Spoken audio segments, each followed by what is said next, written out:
Iran की खतरनाक तैयारी देखने के बाद अमेरिका और इजराइल की सांस अटक गई है।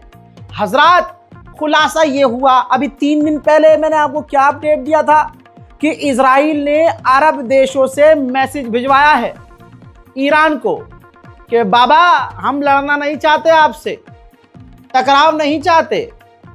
और अमेरिका और इजराइल की ही रिपोर्ट से खुलासा ये हुआ कि जितना एक्सपेक्ट किया था इजराइल ने कि हमने 12 डेज वॉर में ईरान को इतना नुकसान पहुंचाया है, उतना नुकसान नहीं पहुंचा ईरान को, बल्कि ईरान के पास हमले से पहले 2000 मिसाइलें थी और आज की तारीख में भी 2000 मिसाइलें हैं। अब आज की नहीं, सुनिए, ये रही सैटेलाइट इमेज। भाई ईरान खुलने में चौका छक्का मार रहा है। सैटेलाइट इमेज से खुलासा हुआ है कि ईरान ओपनली मास प्रोडक्शन कर रहा है। भैया ये सामने चीजें पड़ी हुई है ना, ये मिसाइलें हैं दोस्तों, वो भी खुले में रख रहा है, बना रहा है और उसको साइलों में नहीं रख रहा है, उसको सामने खुले में रखा हुआ है कि आओ देखो दुश्मनों, तुम्हारे लाख मना करने के बावजूद, धमकियां देने के बावजूद हम लगातार अपने हथियारों को, मिसाइलों को बना रहे हैं। अब इस सैटेलाइट इमेज से एक बात क्लियर है कि ईरान रुकने को राजी नहीं है, बल्कि अब वो शायद 2000 से ज्यादा मिसाइलें अपने पास बनाकर स्टोर कर चुका है। इस रिपोर्ट से खुलासा, इस सैटेलाइट से खुलासा ये हो रहा है, एक्सपर्ट कह रहे हैं कि ईरान बड़ी ही तेजी से रोज मिसाइलें बना रहा है। हिजबुल्लाह को लेकर एक बड़ा अपडेट आया है। ईरान हिजबुल्लाह के जो टॉप लीडर हैं, जो बुजुर्गवार सफेद अम्मामे वाले हैं, उनको रिप्लेस करने वाला है। हो सकता है कि ईरान को हिजबुल्लाह के ये जो लीडर हैं, ये काफ़ी शांत नज़र आ रहे हैं और वो आक्रामकता नहीं दिखा रहे हैं जैसे हिजबुल्लाह के लीडर को आक्रामक होना चाहिए। शायद इसी वजह से अब हिजबुल्लाह के लीडर को बदलने की तैयारी हो रही है। उधर ईरान के आर्मी ऑफिशियल खुले में एकदम ओपन कह रहे हैं कि अगर हमारे लिए कोई भी खतरा पैदा किया गया और हमला किया गया हम पर, तो हम खुले में बड़ा हमला करेंगे, हिचकिचाएंगे नहीं। एक कार्यकाल का समय पूरा होने के बाद हर देश अपने अपने राजदूत को रिप्लेस कर देता है। तो ईरान ने जो लेबनान के लिए नया एम्बेसडर भेजा है, उस एम्बेसडर को, ईरानियन एम्बेसडर को लेबनान कबूल नहीं कर रहा है। तो लेबनान और ईरान के बीच ईरान कोशिश कर रहा है कि टकराव ना हो, लेकिन लेबनान अमेरिका को खुश करने के लिए तमाम वो काम कर रहा है। ईरान का एक ग्रुप है हंजाला ग्रुप। इस हंजाला ग्रुप ने 14 से 15 उन इजरायली वैज्ञानिकों और डेवलपर का तस्वीर जारी कर दी है, ये देखिए, जिन्होंने इजराइल के डिफेंस सिस्टम बनाए हैं और बेहतरीन से बेहतरीन डिफेंस सिस्टम। तो अब इससे इजराइल के लिए डिफेंस सिस्टम बनाने वाले लोगों की जिंदगी खतरे में पड़ गई है। वहीं इजराइल ने लेबनान पर हमला कर दिया है दोबारा से, देखिए।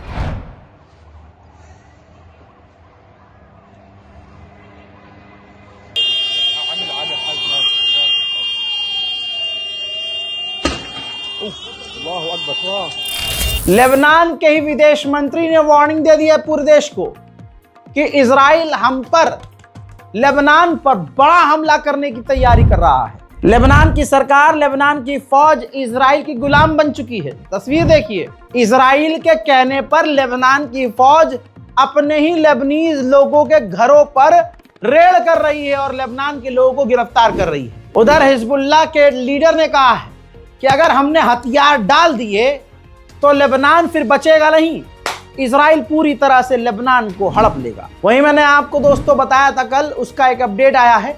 सीरिया के अंदर जो अमेरिकी फौज पर हमला हुआ, 3 अमेरिकी जो मारे गए, इस पर डोनाल्ड ट्रंप ने कहा है कि सीरिया की फौज ने हम पर हमला नहीं किया, ये हमला ISIS ने किया था।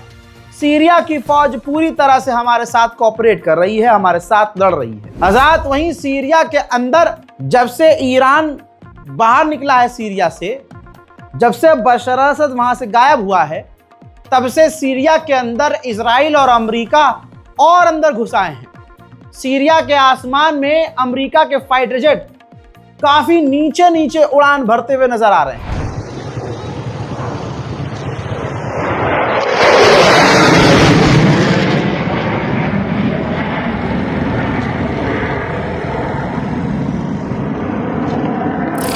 उधर देर रात को सीरिया के अंदर ये तस्वीर देखिए, खौफनाक धमाके हुए हैं। दुनिया ये उम्मीद कर रही थी और अमेरिका ये दावा कर रहा था कि बशर अल असद के जाने के बाद सीरिया में शांति आएगी। ये आई है शांति।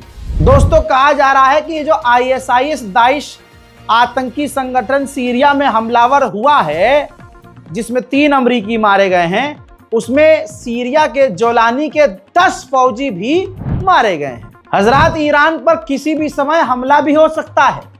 ध्यान दीजिए, इधर देखिए, सुनिए। रिपोर्ट ये है, जो कल हमला हुआ ऑस्ट्रेलिया के अंदर यहूदियों के ऊपर, जिसमें मरने वालों की तादाद 16-17 पहुंच चुकी है। और हो सकता है जब आप ये रिपोर्ट देख रहे हो तो हो सकता है इससे ज्यादा भी हो जाए। तो अब कहा यह जा रहा है, अमेरिकी ऑफिशियल ने कहा है कि इन्वेस्टिगेशन हो रही है और अमेरिका ने इजराइल को खुली छूट दी है कि ऑस्ट्रेलिया में जो आतंकी हमला इजरायलियों पर हुआ, उसमें अगर हाथ ईरान का आता है सामने, तो ईरान पर किसी भी तरह से कैसा भी हमला इजराइल कर सकता है। अमेरिका ने इजराइल को खुली छूट दे रखी है। लेकिन दोस्तों, पुर्तगाल भी, जी हाँ, पुर्तगाल के ऑफिशियल सोच रहे हैं कि यूरोविजन से पुर्तगाल भी बाहर आ जाए, क्योंकि यूरोप में इजराइल का विरोध हो रहा है कि इजराइल को पार्टिसिपेट यूरोविजन में नहीं करने देना है। और जो यूरोविजन का जो संगठन है, जो ऑफिशियल्स हैं, वो यूरोविजन से इजराइल को सस्पेंड नहीं कर रहे हैं। इसलिए अब दूसरे देश अपने आप यूरोविजन से विड्रॉ हो रहे हैं, बाहर हो रहे हैं, कह रहे हैं कि हम नहीं खेलेंगे, हम कंपटीशन लड़ेंगे नहीं, हमें इजराइल चाहिए ही नहीं। हजरात, WHO ने कहा है कि इजराइल घायलों को भी गाजा से निकलने नहीं दे रहा है। इलाज ना मिलने की वजह से कम 1000 गाजा के लोग ऐसे ही मारे गए बिना इलाज के, तड़प। वहीं गाजा पर इजराइल ने हमले बढ़ा दिए हैं। 24 घंटे के अंदर 9 फिलिस्तीनियों को गजा के अंदर इजराइल ने कत्ल कर दिया। इजराइल के कहने पर फ्रांस ने अपने यहां एक फिलिस्तीनी रेफ्यूजी को गिरफ्तार कर लिया है। 26 साल का एक और नौजवान इजराइल के जेल में, फिलिस्तीनी नौजवान कत्ल कर दिया गया है, मारा गया है। उधर फिलिस्तीन के राष्ट्रपति महमूद अब्बास इटली गए हैं और इटली की सरकार से मिलकर उन्होंने मांग की है कि इटली फिलिस्तीन को मान्यता दे। वहीं मेरे दोस्तों, आइए जर्मनी की पुलिस दिखा रहा हूं आपको। ये देखिए, जर्मनी की पुलिस फिलिस्तीनी समर्थकों को बर्लिन में मार रही है, पीट रही है और आंसू गैस की गोलियां चला रही है, जेल में डाल रही है। वहीं यहूदियों का त्यौहार चल रहा है और यहूदियों के त्यौहार हफ्ते 15 दिन चलते हैं।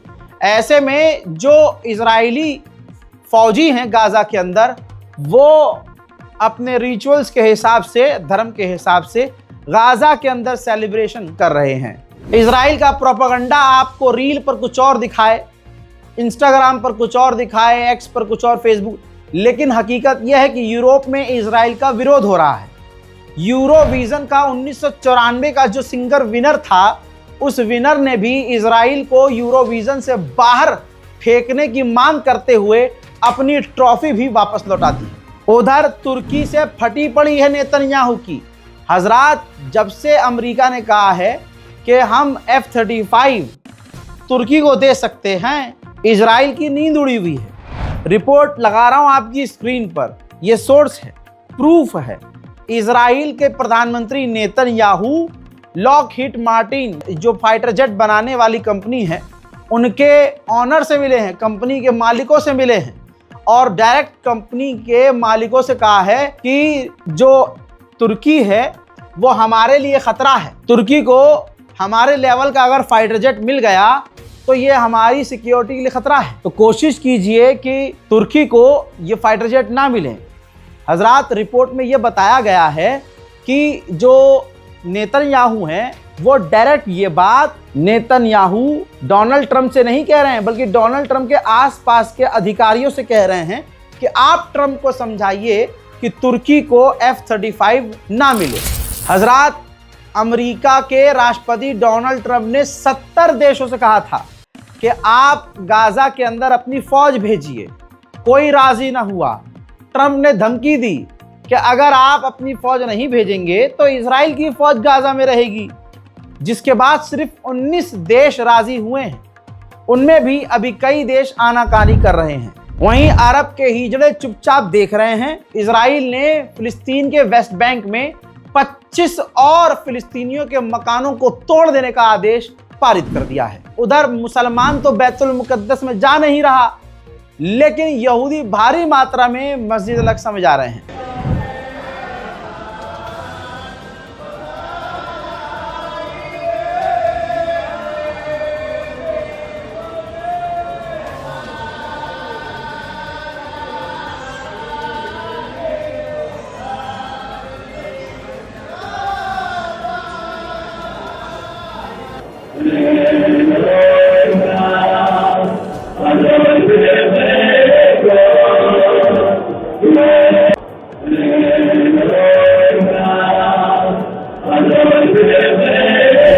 गज्जा के अंदर बाढ़ तो है ही, लेकिन बारिश और तूफान की वजह से इजराइल के शहर में भी, इजराइल के इलाकों में भी खतरनाक बाढ़ के आसार बन गए हैं।